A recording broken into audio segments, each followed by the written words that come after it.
E aí pessoal, tudo beleza? Sejam bem-vindos ao canal HP Games Brasil. Vamos falar sobre Planeta dos Macacos, O Reinado. Eu acabei de assistir o filme e eu vou te dizer o seguinte, esse filme é muito bom. Eu tô vendo aqui no Rotten Tomatoes que os críticos deram uma nota de 80%, quer dizer, nota 8, e a audiência deu uma nota de 79%, um 7,9. Eu acho que o filme vale mais. Eu daria entre 9 e 9,5 de 10 pra esse filme, porque eu gostei muito dele. Mas bora lá, deixa eu explicar por que eu achei esse filme tão bom. Em primeiro lugar, os efeitos especiais do filme são excelentes. A gente já tá num ponto que a qualidade dos efeitos é tão grande que passa uma sensação de realidade muito confortável para um filme que usa efeito especial praticamente o tempo todo. E não fica estranho, por mais que seja seres humanos interpretando macacos com efeito especial para parecer macacos de verdade, falando, andando, conversando, ainda assim o resultado é excelente. Em segundo lugar, a direção do Wes Ball é muito boa, a história do filme é bem construída, o filme é um pouco longo, isso pode cansar algumas pessoas, o filme tem 2 horas e 25 minutos, mas o filme não é monótono em momento nenhum. A única coisa que eu achei que não fez sentido no filme é que a personagem da Freya Allan, a May, ela tá sempre de maquiagem e é uma maquiagem que é perceptível, parece que ela acabou de sair de uma festa e aí rolou na lama pra dizer que tá ali no meio do mato, no relento há muito tempo. Então, tirando isso que é estranho demais, tudo no filme é construído com muito cuidado. A partir de agora eu vou falar um pouco dos personagens principais e vou precisar falar um pouco da história do filme, então vai ter aquele spoiler, se você não quiser, vai assistir o filme primeiro, mas já fica sabendo que o filme não decepciona, que o filme é muito bom. Bora lá. O filme tem 3 personagens que são extremamente importantes. A personagem da Freya Allan, a May, que é uma humana, que consegue falar, assim como os macacos. O vilão da história, que é o personagem do Kevin Durand, que é um macaco que se chama Proximus, que ele se apresenta como o novo César. E tem o personagem do Owen Teague, que é o Noah, que na minha interpretação é o principal do filme, é o mocinho do filme, é aquele que representa a bondade. E esses 3 possuem concepções muito diferentes do mundo e de como deve ser a relação entre os macacos e os humanos.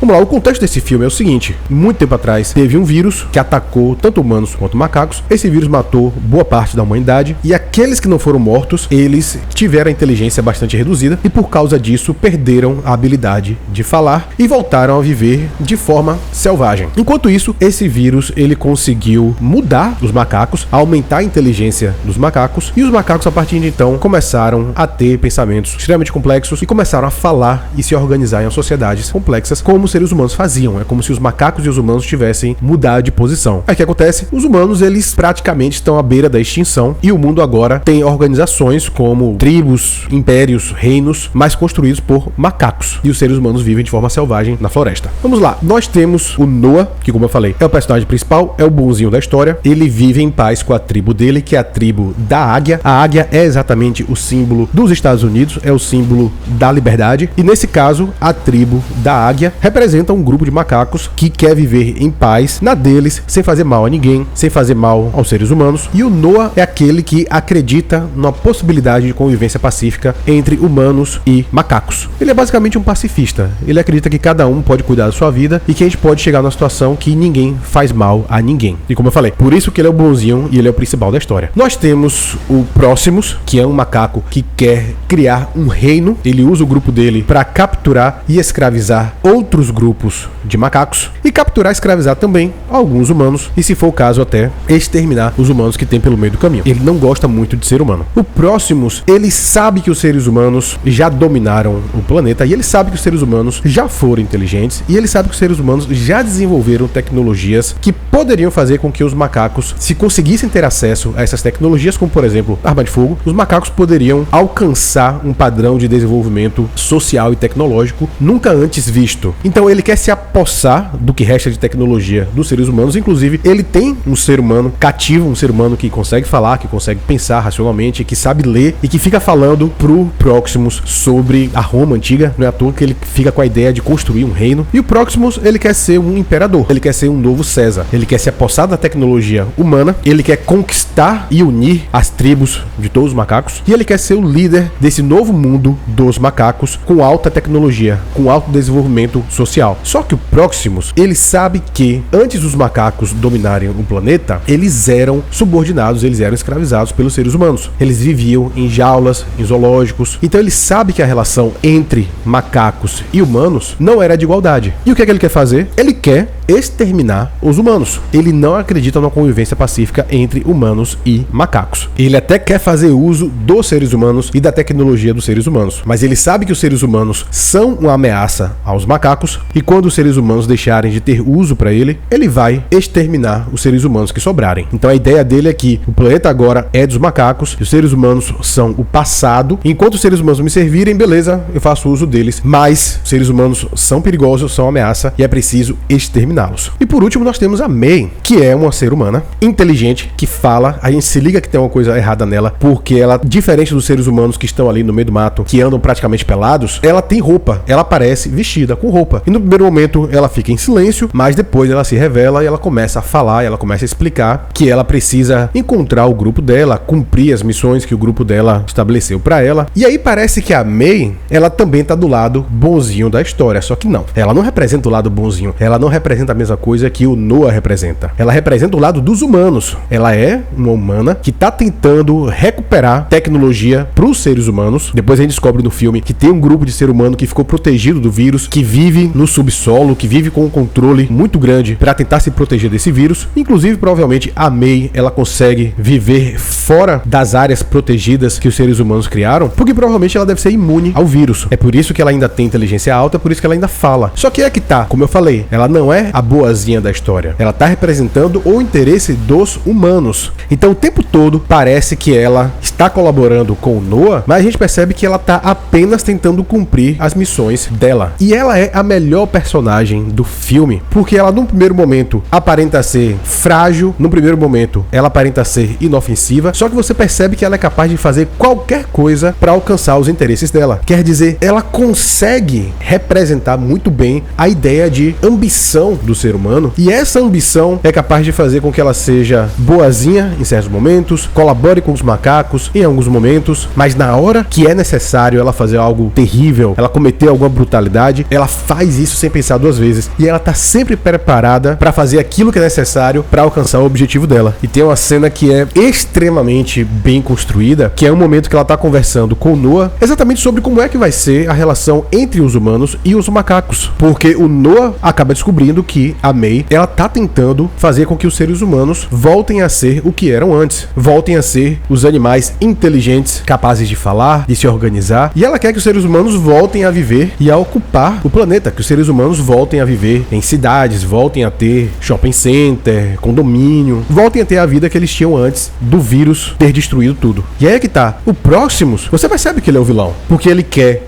ter poderes absolutos, dominar tudo, conquistar tudo, escravizar todo mundo, e ele quer a supremacia dos macacos sobre os seres humanos. Ele quer até mesmo exterminar os seres humanos. O Noah, você sabe que ele é bonzinho, porque ele é um pacifista, ele quer que todo mundo viva bem, cada um cuide de sua vida e que ninguém faça mal a ninguém. E a May, você vai percebendo cada vez mais que ela também pode ser uma vilã nessa história, porque o plano da May é reconstruir o mundo dos humanos para os seres humanos. E quando o Noah confronta ela, e quando o Noah pergunta pra ela, vem cá, como é que vai ser a relação entre os humanos e os macacos quando os seres humanos conseguirem se restabelecer no planeta Terra? Será que essa relação vai ser pacífica? E o tempo todo que o Noah tá falando, a May, ela tá com uma arma escondida nas costas dela. É o Noah falando e ela com a cara de que ela até gostaria que a relação entre os humanos e os macacos fosse uma relação pacífica, mas ela tá preparada pra guerra. Ela tá preparada pra matar os macacos, pra entrar em guerra com os macacos, se os macacos forem um obstáculo para os seres humanos. E é óbvio que os macacos são. O planeta nesse momento é o planeta dos macacos. O planeta só vai voltar a ser o planeta dos humanos se os humanos tomarem o planeta dos macacos. Então, no fundo, pro Noah, a May, ela também é uma vilã. E é por isso que o filme é bom. E é por isso que a personagem da May é um personagem tão bom. Quer dizer, ela tá conversando com o Noah, mas ao mesmo tempo ela tá com a mão pra trás, com uma arma engatilhada, como se estivesse dizendo, se for necessário, eu vou atirar em você. Só que o Noah não percebe isso. O Noah tá começando a entender que esse sonho pacífico é dele, não é da May. Então, em certo sentido, a May e o Proximus, eles estão mais em sintonia do que a May ou Proximus com relação ao Noah. A May quer o planeta para os humanos e está disposta a eliminar os macacos, se isso for necessário. O Proximus quer o planeta para os macacos e está tá doido pra eliminar os seres humanos. E o Noah quer viver em paz. Como eu disse antes, o filme é bom, o filme é bem feito, o filme é bem dirigido, tem bons efeitos especiais, a história é boa, tem suas reviravoltas, a história consegue lhe prender, existe um cuidado com o roteiro que a gente não vê normalmente hoje em dia, e os problemas que o filme possui são mínimos. E provavelmente o próximo filme da franquia O Planeta dos Macacos será sobre a humanidade saindo do seu esconderijo e tentando reconquistar o planeta. Eu tô falando a humanidade que conseguiu se proteger do vírus. A humanidade que tá pelo meio da rua, pelo meio das florestas, infectada pelo vírus, é a humanidade que não tem inteligência, é a humanidade que não consegue falar, tá em estado selvagem. Então aqueles seres humanos que estavam escondidos, que estavam nos seus bunkers, que estavam nas suas instalações subterrâneas, fazendo de tudo para se proteger desse vírus, agora eles podem tramar a reconquista do planeta Terra. Pessoal, é isso aí, eu ficando por aqui. O filme é muito bom, se você já assistiu, deixa aí nos comentários o que você achou e a gente se vê no próximo vídeo. Valeu pessoal, tudo de bom, aquele abraço, tchau, fui!